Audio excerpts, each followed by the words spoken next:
क्या आपने कभी खुद से ये सवाल पूछा है कि अगर आज का दिन आपका सबसे कठिन दिन हो तो क्या आप उस दिन को बस जी भरकर जीने की कोशिश करेंगे?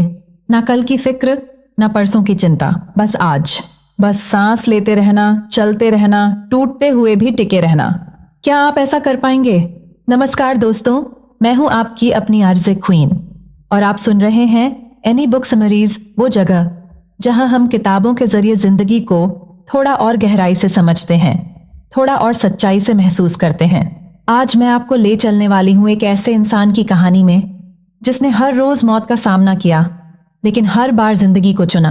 आज हम बात कर रहे हैं एडी जाकू की किताब the happiest man on earth के तीसरे अध्याय की, जिसका नाम है अगर आज जिंदा बचे तो कल जरूर आएगा एक समय में बस एक कदम।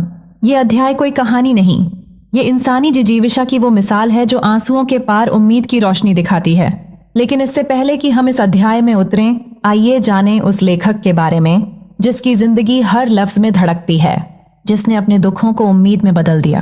एडी जाकू, एक यहूदी जर्मन नौजवान जिसे उस समय की सबसे भयावह नफरत ने अपनी चपेट में लिया, जिन्हें नाजी कैंपों में यातनाएं झेलनी पड़ी, जिनके अपने उनसे छीन लिए गए, जिनकी आज़ादी, पहचान, यहाँ तक कि इंसान होने का हक भी उनसे छीन लिया गया था।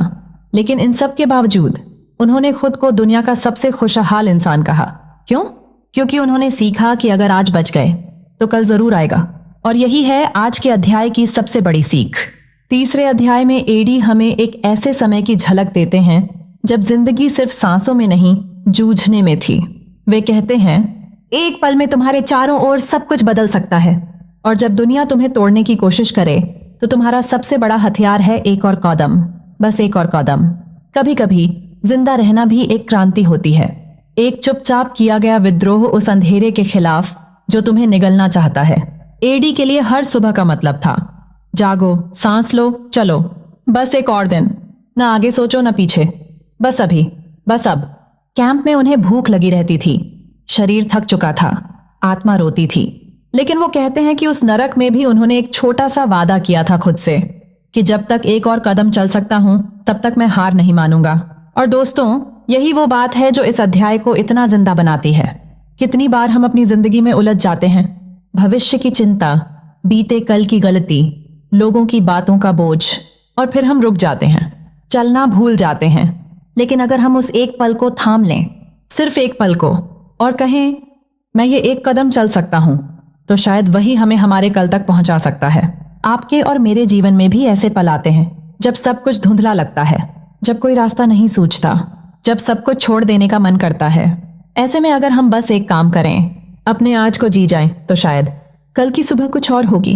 इस अध्याय में एडी हमें बताते हैं कि कैसे उन्होंने अपनी पीड़ा में भी उम्मीद को जिंदा रखा, कैसे उन्होंने एक कदम दर एक कदम चलते हुए नरक से निकलकर इंसानियत की ओर वापसी की। उन्होंने कहा, अगर तुम आज बच जाओ तो कल जरूर आएगा, और जब कल आए तो उसमें कुछ नया बो दो, एक मुस्कान, एक दुआ, एक उम्मीद। यहाँ मैं आपको एक छोटी सी बात बताना चाहूंगी, एक प्रयोग जो मैंने खुद भी अपनाया। जब भी आप थक जाएं, टूट जाएं, लगे कि अब और नहीं हो पाएगा, तुरंत बस इतना कहिए, अभी नहीं हार मानूंगी, बस एक और कदम। फिर एक गहरी सांस लीजिए और बस एक छोटा सा काम करिए, चाहे पानी पीना हो या सिर्फ उठकर खड़े होना। ये छोटा सा कदम ही उस चमत्कार की शुरुआत बन सकता है। अब मैं आपसे एक सवाल पूछना चाहती हूँ, क्या आपने कभी किसी ऐसे पल को जिया है जहां आपने सब कुछ छोड़ने की सोची हो, लेकिन फिर कुछ भीतर से आपको बचा लाया हो? शायद वो एक स्मृति, एक चेहरा, एक सपना जो आपको आज तक थामे हुए है।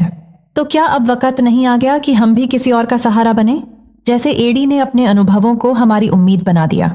क्या हम भी अपनी छोटी छोटी जंगों को किसी और के लिए रोशनी नहीं बना सकते? ये अध्याय हमसे सिर्फ सहने को नहीं कहता, ये हमें जीने का रास्ता देता है, धीरे, शांत, लेकिन पूरी ताकत से।